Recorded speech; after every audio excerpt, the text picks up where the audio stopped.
दोस्तों, आज की कहानी बहुत ही ज्ञानवर्धक है, इसीलिए सभी से यह निवेदन है कि इस कहानी को पूरा अंत तक ध्यान से सुनिएगा, जिसे जान करके आप ये जानेंगे कि कम उम्र में ही बुढ़ापा क्यों आते हैं।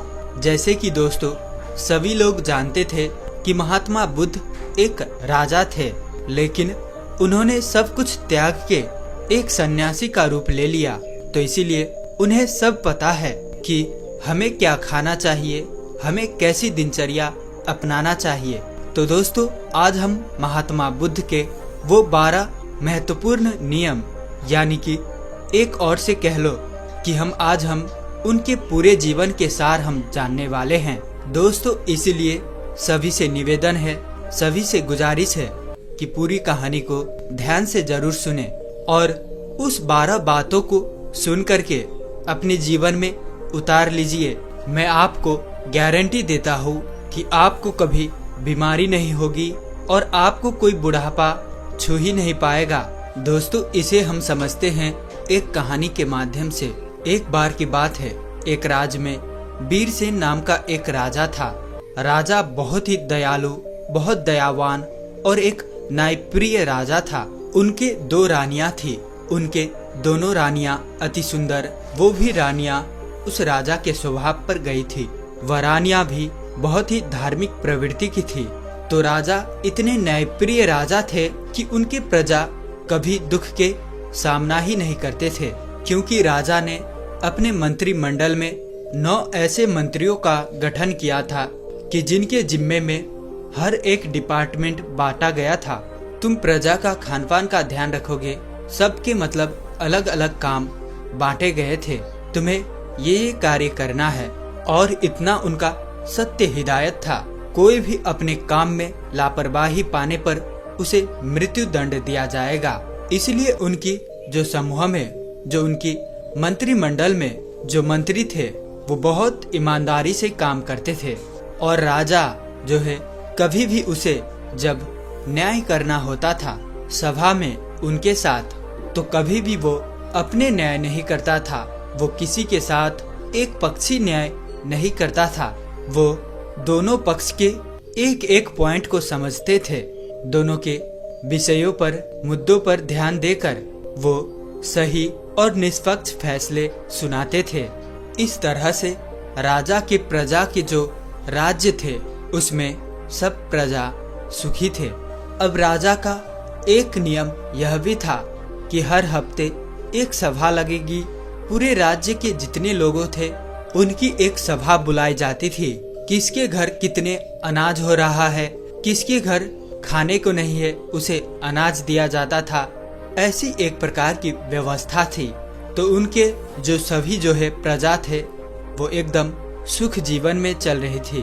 तो इसी समय से उनका राज्य आसानी से चल रहा था। सारी प्रजाएं सुखी थी, और इसी सुखी के वजह से हमेशा जो है सारी प्रजाएं राजा का गुणगान गाया करते थे। ऐसे ही एक दिन सभा चल रही थी। उसी सभा में एक किसान और उसकी पत्नी आते हैं और कहते हैं, महाराज, आज हमारे पास एक बहुत बड़ी समस्या है। कृपया आप हमें हमारी समस्या का समाधान करें। राजा बोलते हैं, क्या बात है, बताइए किसान। कहते हैं कि मेरे 2 बेटे हैं। अभी मेरे बेटे की उम्र बहुत कम है। अभी उसकी उम्र ज्यादा से ज्यादा 27 से 28 साल होगा, लेकिन वो देखने में ऐसा लग रहा है कि जैसे उसकी उम्र 60 साल हो। बाल झड़ते जा रहे हैं और उसके पेट निकलते जा रहा है। बड़ा आलसी है, कोई काम नहीं करता है। हमने अपने हिसाब से इधर उधर दबा कराया, लेकिन कोई फायदा हुआ नहीं। महाराज कहते हैं, ठीक है, मंत्री को आदेश देते हैं। मंत्री अपने राजवैद्य से इस किसान का बेटे का इलाज करवाया जाए। जो भी खर्चा होगा उस राज्य कोष से दिया जाए। मंत्री ऐसा ही करते हैं। उनके दोनों किसान के बेटे का इलाज राजकोष के खर्च से राजवैद्य करते हैं। काफी दिन इलाज चलने के बाद फिर वो किसान सभा में उपस्थित होते हैं और कहता है कि महाराज, कोई आराम नहीं हुआ। मेरा बेटा वैसे की वैसे ही है। राजा कहते हैं, ठीक है, हम इस पर विचार करेंगे। इस पर विचार चल ही रही थी कि उसी गांव से, उसी राज्य से 2 लोग और आते हैं। पति और पत्नी रोते हुए आते हैं और वे भी वही कहते हैं, समस्या यही होती जा रही है। फिर धीरे धीरे सभा चल ही रही थी कि ऐसे ऐसे एक एक करके पूरे गांव के आधा से ज्यादा लोग आए। राजा असमंजस में पड़ गए। उन्होंने तुरंत आपातकालीन सभा बुलाई कि सारे राजवैद्यों को बुलाया जाए, दूर दूर से राजवैद्यों को बुलाया जाए और दिखाया जाए कि आखिर ऐसी क्या समस्या है जिसकी वजह से हमारे राज्य के सभी नवयुवक बूढ़े दिखने लगे हैं। इस पर पूरा खोज करे, अनुसंधान करे। राजा का यह सख्त आदेश था। सारे मंत्रियों को जल्द से जल्द इस पर कार्रवाई किया जाए। पूरे राज्य के छानबीन करके सबके घर के पता लगाया जाए कि इसका क्या कारण है। बाहर से भी वैद्य को बुलाया गया। जितने जितने प्रसिद्ध वैद्य थे सारे वैद्य को बुलाया गया और फिर एक आपातकालीन बैठक की। उस आपातकालीन बैठक में सारे राजवैद्यों से विचार विमर्श किया गया कि राजवैद्य लोग, आपके पास 10 दिन का समय है। इस 10 दिन के समय में पूरे राज्य के हर एक घर घर की बीमारी का आप पता लगाइए। ऐसी कौन सी बीमारी है, क्या चीज खाने से ये हो रही है, उसे पता लगाया जाए। जो भी राजवैद्य इस बीमारी का सही सटीक पता लगा लेगा, उस राजवैद्य को पुरस्कार के रूप में मैं एक राज्य दे दूंगा। अब सारे राजवैद्य एकदम से जुट गए, अपने पोथी पथरा किताब लेकर के, और घर घर जाके रात दिन एक करके पूरा 10 दिन छानबीन चलता रहा। फिर 11वें दिन राज की सभा लगती है। उस राजसभा में सारे राजवैद्य, पूरे राज्य के लोग इकट्ठा होते हैं। फिर राजा एक एक करके सारे राजवैद्य से पूछते हैं। सारे राजवैद्य अपने अपने विचार रखते हैं। महाराज, हमने तो बहुत छानबीन किया और छानबीन के हिसाब से औषधियाँ और उपचार भी किए, लेकिन किसी को आराम नहीं मिल रहा है। तो उसमें से एक राजवैद्य खड़ा होता है जो बहुत बुजुर्ग था। उसकी उम्र लगभग 130 से 135 साल की थी और उसने कहा, हमारा जो अपना निष्कर्ष निकला, हमारा जो अपना अनुभव है, उस अनुभव से हमें यही लगता है कि यहाँ के रहन सहन, यहाँ के खाने में कुछ दिक्कत हो रही है, जिसकी वजह से ये सब हो रहा है। लेकिन हमारे पास इसका सटीक जवाब नहीं है। राजा उस बुजुर्ग राजवैद्य की बात को सुनकर असमंजस में पड़ जाता है। 130 साल का बुजुर्ग बता रहा है, तो इसका समाधान क्या होगा? कुछ देर बाद वह राजा कहता है, राजवैद्य, आप अब इसका समाधान आप ही बताएंगे, क्योंकि हम आज 1 महीने से इसके कारण हम खुद बहुत ज्यादा चिंतित है। हमारी प्रजा परेशान होती जा रही है और हम भी देख रहे हैं, हम भी इसी सोच में परेशान होते जा रहे हैं। मेरे भी बाल झड़ने शुरू हो गए हैं। हमारे परिवार में महारानियां, राजकुमार, राजकुमारियां जो भी है, सब लोग अपनी प्रजा से परेशान है। आखिर समाधान तो बताइए। फिर वह राजवैद्य हाथ जोड़कर खड़े होते हैं और राजा से कहते हैं, राजा हमें क्षमा करिए, लेकिन हमारे पास एक उपाय जरूर है। इस समस्या का सारा समाधान एक ही आदमी के पास है। अगर उस आदमी को ढूंढ के लाया जाए तो आपकी राज्य के सारे समस्याएं खत्म हो जाएगी, सारी बीमारियां खत्म हो जाएगी। उनके अलावा इसका समाधान किसी के पास नहीं है। महाराज कहते हैं, राजवैद्य जल्दी बताइए, इस शुभ काम में देरी मत करिए। मुझे जल्दी उस महापुरुष, उस ज्ञानी का नाम बताइए, हम उन्हें अपनी राज्य में आमंत्रित करेंगे। वह राजवैद्य कहता है, क्षमा करें महाराज, हमें उनका पता नहीं है कि वो कहाँ रहते हैं, लेकिन उनका किसी राज्य में उपदेश चल ही रहा होगा। कृपया आप अपने सैनिकों को सारे राज्य में भेज करके पता लगाइए कि महात्मा बुद्ध किस राज्य में है, कहाँ पर वो उपदेश दे रहे हैं। केवल उन्हीं के पास इस समस्या का समाधान है और दूसरा किसी के पास इसका समाधान नहीं है।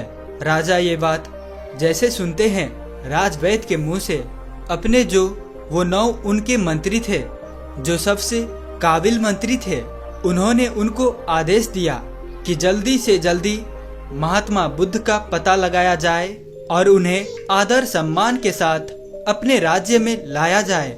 ये हमारा सख्त आदेश है। इसके लिए जितने भी सेना चाहिए, जितने भी गुप्तचर चाहिए, ले लीजिए और आप पता लगाइए इस समय महात्मा गौतम बुद्ध का उपदेश किस राज्य में चल रहा है। वह जरूर आएंगे, उनका हमारा संदेश भेजिए। अगर वह नहीं आते तो आप मुझे बताइएगा, मैं खुद उनके पास चला जाऊंगा अपने समस्या का निवारण लेकर। सारे मंत्री तुरंत चारों दिशा में फैल जाते हैं और काफी अथक प्रयास करने के बाद, काफी मेहनत करने के बाद महात्मा बुद्ध का काफी दूर राज्य में पता चलता है कि वहाँ उपदेश दे रहे हैं। मंत्री वहाँ जाता है और महात्मा बुद्ध को प्रणाम करता है और कहता है, भगवान, आपको हमारे राजा ने बुलाया है। हमारे राज्य में बहुत बड़ी बीमारी आ गया है, कृपया आप हमारे साथ चलने का कृपा करें। महात्मा बुद्ध इतने दयालु, हंसमुख, उनका तो बस एक ही उपदेश था कि हमारे पूरे भारतवर्ष स्वस्थ निरोग रहे, किसी के मन में छल कपट ना हो, कभी कोई दुखी ना हो, सभी लोग हंसते रहे। जैसे ही उन्होंने सुना सैनिक के मुंह से, उन्होंने कहा, क्यों नहीं, तुरंत चलते हैं। और महात्मा बुद्ध उस मंत्री के साथ मंत्री के राज्य में आने के लिए तैयार होते हैं और उनके साथ जो उनके शिष्य थे वो भी आते हैं। महात्मा बुद्ध को राजा दरबार में स्वागत करता है, उन्हें प्रणाम करता है, उन्हें सादर आमंत्रित किया जाता है, बड़े स्वागत सम्मान किया जाता है। और फिर वह राजा महात्मा बुद्ध से कहते हैं, आप ये हमारे प्रजा, अब देख रहे हैं इतनी विशाल प्रजा है, बड़े ही हंसमुख प्रजा थी, बड़े ही सुखी प्रजा थी, लेकिन आज इनके ऊपर बहुत भारी विपत्ति आ गई। जब इनके ऊपर विपत्ति आ गई है तो मान लो हमारे ऊपर भी विपत्ति आ गई है। ये प्रजा नहीं है, ये हमारे परिवार के सदस्य है। कृपया आप ही इन सब का समस्याओं का समाधान करें। महात्मा बुद्ध राजा की तो पहले ही प्रशंसा सुन चुके थे। राजा के सोच और विचार से महात्मा बुद्ध प्रभावित होकर महात्मा बुद्ध मुस्कुराते हैं और राजा से कहते हैं, क्यों नहीं, ये तो कुछ नहीं है, सब ठीक हो जाएगा। ये समस्या सब लोग अपने आप पाले हैं। ऐसी बातें सुनकर राजा मुस्कुराता है, इतनी बड़ी समस्या है और महात्मा बुद्ध कह रहे हैं कोई समस्या नहीं है। तो राजा कहते हैं, ठीक है गुरुवर, जैसे भी हो आप हमारे प्रजा को ठीक कर दे। महात्मा बुद्ध के सामने एक चेला खड़ा था। महात्मा बुद्ध उस चेले की तरफ इशारा करता है तो चेला कहता है, ठीक है राजा, कल से मैं रोज सुबह 4 बजे आपके राज्य में हमको एक ऐसा खुला स्थान दे दीजिए जहाँ पे आपके राज्य के सारे लोग एकत्रित हो सके, जहाँ खुला वातावरण हो, जहाँ प्राकृतिक धूप आती हो, जहाँ प्रकृति की सारे हवाएं आती हो, सुनहरा माहौल हो। वहाँ पे कल से हमारा 4 बजे से शुरू हो जाएगा लोगों को उपचार देना, लेकिन उससे पहले आप अपने राज्य में एक आदेश लागू कर दीजिए कि सब उस स्थान पे, आपके पूरे राज्य पे और आप खुद उस स्थान पर सभी लोग उपस्थित हो। सभी लोग को वहाँ से कल से ही उपदेश देना शुरू हो जाएगा और यह उपदेश 12 दिन तक चलेगा। 12 दिन करके एक एक उपदेश दिया जाएगा और 12वें दिन आपकी जो पूरी प्रजा है वह प्रजा स्वस्थ हो जाएगी। राजा शिष्य की मुंह से ये बात सुनकर बड़े खुश होते हैं। सिर्फ 12 दिन में राजा कहते हैं, ठीक है, जो भी खर्चा आएगा वो सारे हमारे राज्य कोष से दिया जाएगा। फिर वह शिष्य कहता है, कोई खर्चा नहीं आएगा महाराज, आप निश्चित रहिए, आप सिर्फ और सिर्फ अपने प्रजा में ये सख्त आदेश करवा दीजिए, जो 4 बजे यहाँ उठकर नहीं आएगा उसे दंड दिया जाएगा।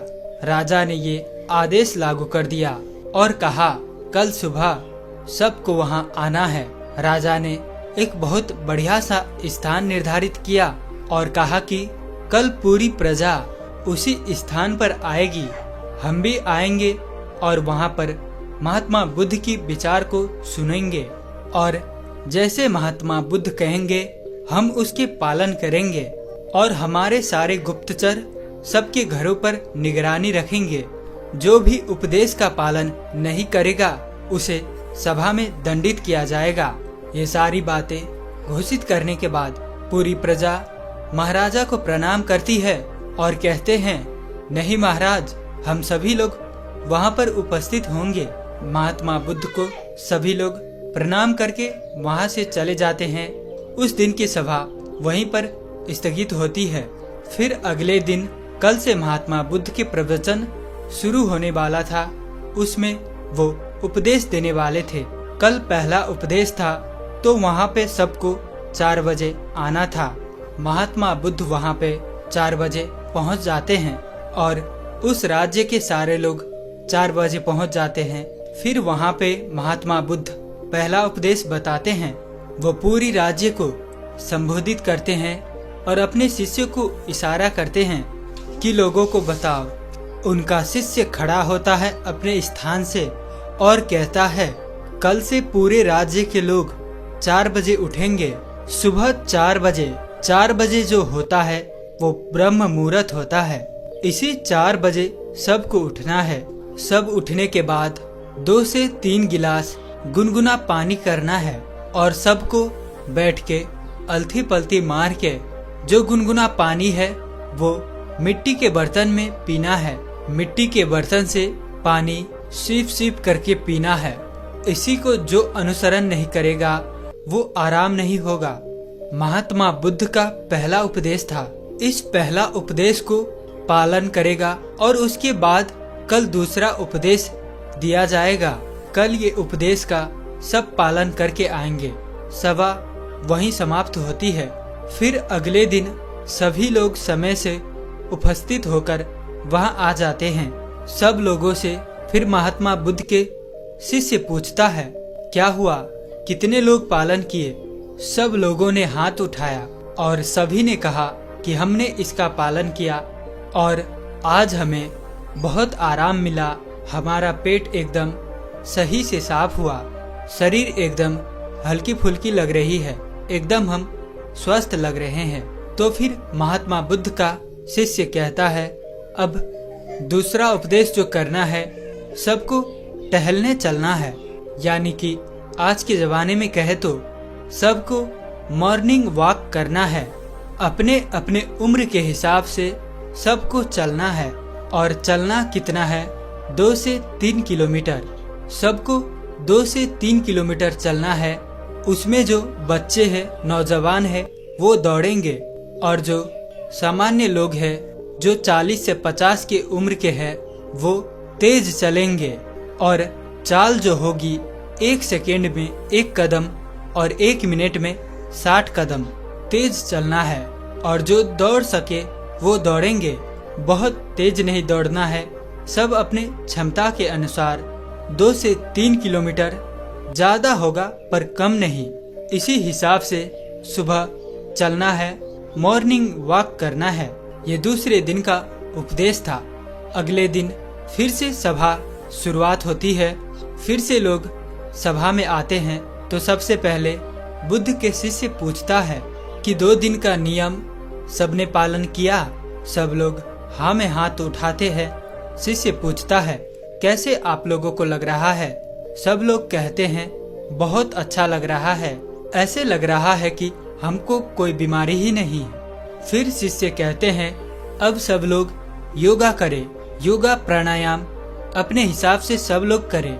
योगा प्राणायाम में 2 योगा प्राणायाम जरूर शामिल होगा, एक कपालभात, दूसरा अनुलोम विलोम। सारे शिष्यों ने कपालभात और अनुलोम विलोम का विधि सभी को बता दिया। अनुलोम विलोम कैसे की जाती है, कपालभाति कैसे की जाती है, सूर्य प्राणायाम कैसे किया जाता है। सभी लोग कम से कम आधा घंटा से लेकर 45 मिनट तक डेली इसे करना है। तब इस दिन की भी सभा समाप्त होती है। अगले दिन फिर सभा शुरू होती है और उस सभा में सारे लोग उपस्थित होते हैं। सारे लोग उपस्थित होने के बाद फिर सबसे दिनचर्या पूछी जाती है, किसने कितना अनुसरण किया। सबने कहा, अब तो हमको ऐसे लग रहा है कि अब हमको कोई बीमारी ही नहीं है, हमें कोई अलार्म नहीं लगाना पड़ता, हमें जगाना नहीं पड़ता, मेरी 4 बजे अपने आप आंखें खुल जाती है। यह सुनकर महाराज बड़े खुश हुए। इतना बड़ा चमत्कार, बिना कोई पैसे की हमारी प्रजा ठीक हो रही है। महाराज तुरंत खुश होकर फिर महात्मा बुद्ध को प्रणाम करते हैं और बुद्ध से कहते हैं कि आप हमारे ही राज में रहिएगा, जाइएगा नहीं। भगवान महात्मा बुद्ध मुस्कुराते हैं, क्योंकि उनका तो काम ही है हमेशा हंसते रहना, क्योंकि वे चिंता नहीं करते। फिर वो कहते हैं, अब सबका योगा प्राणायाम सब कुछ हो जाने के बाद अब सब लोगों को अगला काम जो करना है, 300 ग्राम सबको सेब खाना है। इससे और ज्यादा खा सकते हैं, लेकिन कम नहीं। सेब खाने के बाद सब लोग जो भी अपना अपना काम है काम करेगा। उस दिन का भी ज्ञान समाप्त हुआ, सभा विसर्जित हुआ। फिर अगले दिन सभी लोग आते हैं। फिर सबसे पूछा जाता है किसको कितना आराम हुआ। सभी लोग कहते हैं कि हम तो पूर्ण रूप से एकदम ठीक हो गए। फिर वह शिष्य कहता है, नहीं, अभी तो आधी बाकी है, अभी तो आधा नियम और करना है। जब आप पूरे नियम को अनुसरण कर लोगे तो आपको कोई बीमारी नहीं आएगी। बुढ़ापा तो छूमंतर हो जाएगी, बुढ़ापा पास नहीं आएगी, मर्दाना ताकत बरकरार रहेगी। हमारे महात्मा बुद्ध के तरह सभी के चेहरे पर चमक बनी रहेगी। फिर कहते हैं कि अगला उपदेश क्या है। अब सब लोग सेब खाए हैं, सेब मान लीजिए सबने खा लिया है 7 से 8 बजे तक। उसके 2 से ढाई घंटे बाद सबको अपने फुल डाइट लेना है, सबको फुल खाना खाना है। खाने में क्या क्या खाना है, अब खाने का वो शिष्य बताता है। सबको रोटी खाना है, मल्टी ग्रेन रोटी, मिक्स रोटी। वो कहता है उसमें गेहूं नहीं होगा, गेहूं अच्छा चीज नहीं है। सावा, जौ, बाजरा, रागी, मक्के और एक चना, ये 5 चीजों को सबको रोटी बनाना है और सबकी थाल में इसकी रोटी होगी। 1 कटोरी दाल होगी और उसमें देसी घी गाय का डाला हुआ और 1 कटोरी मिक्स सब्जी या साग होगा। सीजन के हिसाब से जो सीजन वाली सब्जी होती है वही खाना है, बिना सीजन वाली सब्जी नहीं खाना है। बिना सीजन वाली सब्जी स्टोर की होती है, वो नुकसान पहुंचाती है। साग सब्जी जो भी खाना है वो सीजन के ही खाना है। ये सारी चीजें खाने के बाद उसके आधे घंटे के बाद उसमें 1 कटोरी 200 ग्राम सबको दही खाना है, दही में गुड़ डाल के। तो जब आप खाना खा के आधे घंटे के बाद दही में गुड़ डाल के खाओगे तो आपका खाना वो सब आसानी से पच जाएगा, जो कि दही में लैक्टोबायोटिक एसिड पाया जाता है, जो हमारे खाने को पचाता है, हमारे लीवर को मजबूत बनाता है। इतना जो खाएगा उसकी सारी बीमारियां खत्म हो जाएगी। अब ये आज का उपदेश हो गया, कल सब इसको अनुसरण करके आएगा। तब सब लोग खुशी खुशी अपने घर जाते हैं। जैसे वो उपदेश में बताया गया सब लोग उसका पालन करते हैं। सब फिर अगले दिन की सभा होती है, सारे लोग सभा में उपस्थित होते हैं। सबसे पूछा जाता है किसको कितना आराम है। सारे लोग कहते हैं, अहो भगवान, हमको तो कुछ बीमारी ही नहीं है, हम तो पूर्ण रूप से ठीक हो गए, हमको तो लगता ही नहीं कि हम कभी बीमार हुए थे। महाराज और खुश हो गए। राजा कहते, वाह, ये तो खाने से सब लोग ठीक हो गए, खाने से सबकी बीमारियां ठीक हो गई। धीरे धीरे ऐसे देखने में लग रहा है कि सबका मोटापा भी अपने आप चले जाएगा। तब वह शिष्य कहता है, रुकिए, अभी तो और कुछ बाकी है, अभी तो इतना ही है, आगे की और सुनिए। तो वह सबसे पहले ये बताता है, आप लोग ये भी ध्यान रखना, खाना और पीना दोनों एक साथ नहीं करना है, या तो खाइए या तो पिए। कहने का तात्पर्य है, अगर हम पानी पी रहे हैं, कोई भी तरल पदार्थ ले रहे हैं, तो हम उसको खाने से 1 घंटे पहले या खाने के 1 घंटे बाद ही लेंगे। खाते समय 1 घुट पानी नहीं पीना है और ना ही खाने के बाद हमें तुरंत पानी पीना है। खाना खाने के 1 या 1.5 घंटे बाद ही हमें पानी पीना है। इस बात को ध्यान में रखें। अब फिर बताते हैं शाम को क्या नाश्ता लेना है। जैसे सब लोग 10 से 11 बजे खाना खा लिया, अब सबको भूख लग जाएगी, तो 4 बजे 5 बजे क्या लेना है। 4 से 5 बजे सबको 1 प्लेट सलाद लेना है और सलाद सबके वजन के हिसाब से होगा। अगर किसी का 50 किलो वजन है तो उसका 5% यानी 250 ग्राम। अगर किसी का 60 किलो है तो 300 ग्राम। किसी का 70 किलो वजन है तो 350 ग्राम।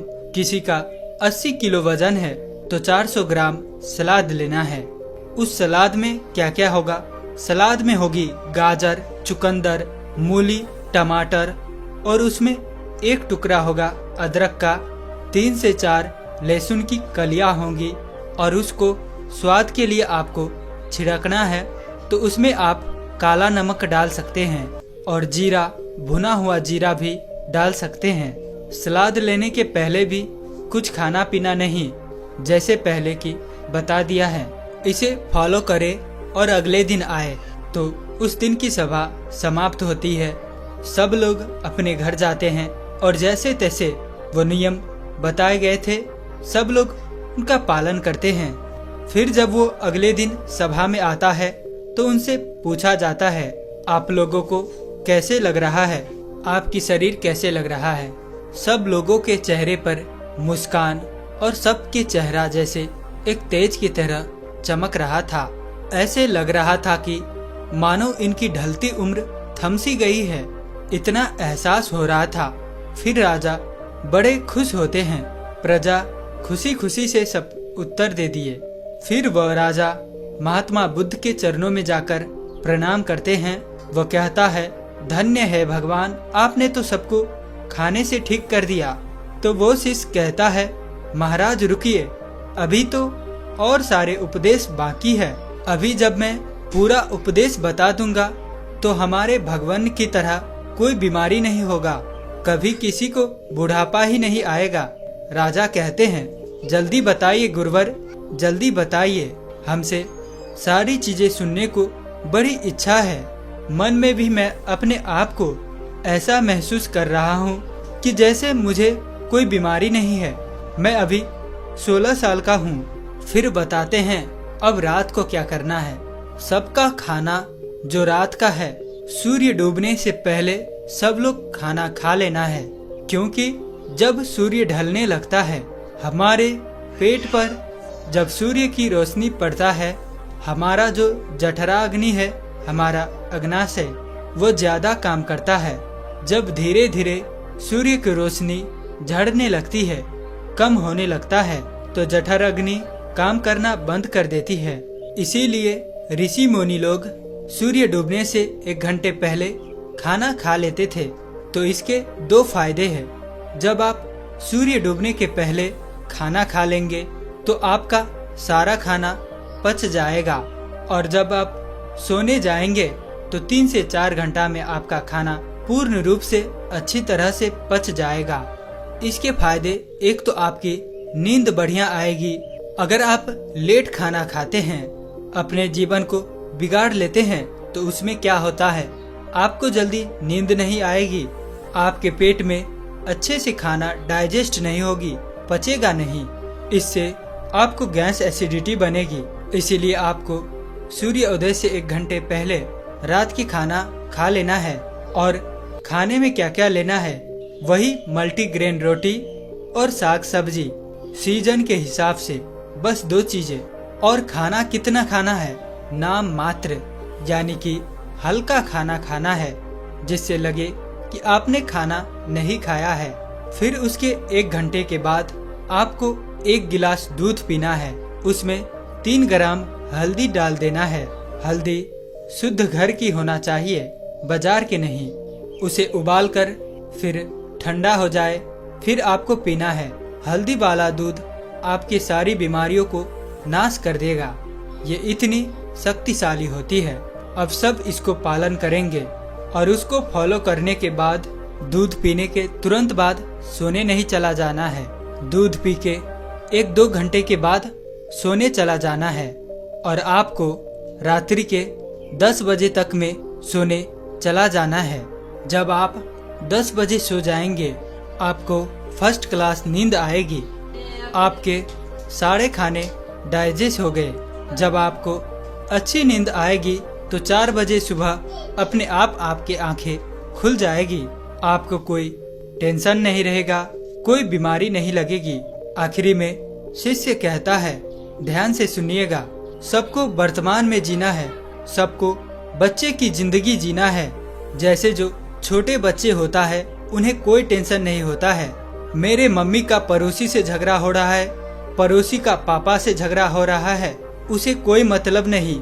मेरे घर में खाना है या नहीं है, उस छोटे बच्चे को जो खाना मिल जाता है वो उसे खाकर अपने आप खेलता रहता है, सिर्फ उसका पेट भरा रहे। अगर उसका पेट भरा हुआ है तो उसे कोई मतलब नहीं। इसीलिए आप सभी अपना वर्तमान में जिए, भूत भविष्य का चिंता मत करिए। आज हमारे साथ जो है उसमें खुश रहिए। भविष्य में क्या होगा, भूत में क्या बीत गया, उसकी चिंता मत करिए। जब आप वर्तमान में जिएंगे तो कोई टेंशन नहीं होगा, तनाव नहीं होगा और बीमारी नहीं होगी। जो लोग इन नियमों का पालन करेंगे। और एक बात, कभी कोई बाहर की चीज मत खाना। जो खाना अपने घर की शुद्ध बना करके खाना, क्योंकि बाहर की चीजों में बहुत मिलावट होती है। ये आज की पूरी उपदेश, उसी उपदेश को जो पालन करेगा वो कभी बूढ़ा नहीं होगा, उसे कभी बीमारी नहीं होगी। ये नियम सब पालन करेंगे।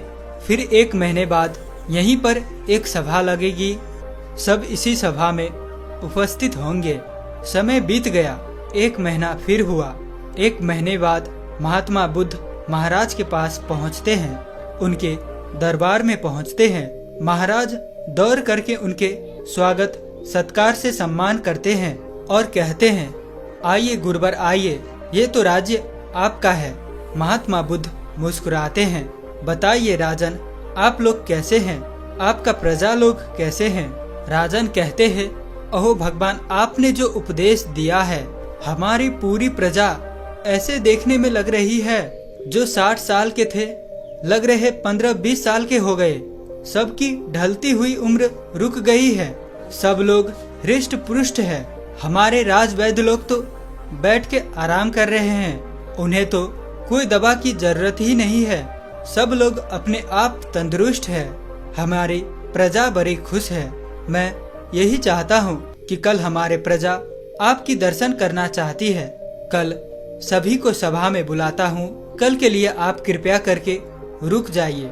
और राजा अपनी पूरी प्रजा को एकत्रित करता है। उनकी सारी प्रजा महाराज भगवान बुद्ध को प्रणाम करता है। महात्मा बुद्ध मुस्कुराते हैं और कहते हैं, आयुष्मान भव। सब लोग खुश होते हैं, पूरी प्रजा खुश होते हैं। इस उपदेश को जीवन भर पालन करने का सब लोग वहीं पर प्रण लेते हैं और राजा कहते हैं, आपने जो ये उपदेश दिया है मैं इसे अन्य लोगों तक भी पहुंचाऊंगा, ज्यादा से ज्यादा लोगों तक पहुंचाऊंगा। राजा और प्रजा के मुख से ये बातें सुनकर भगवान बुद्ध बेहद खुश होते हैं और फिर महात्मा बुद्ध वहां से चले जाते हैं। दोस्तों, उम्मीद है कि आपको कहानी पसंद आई होगी।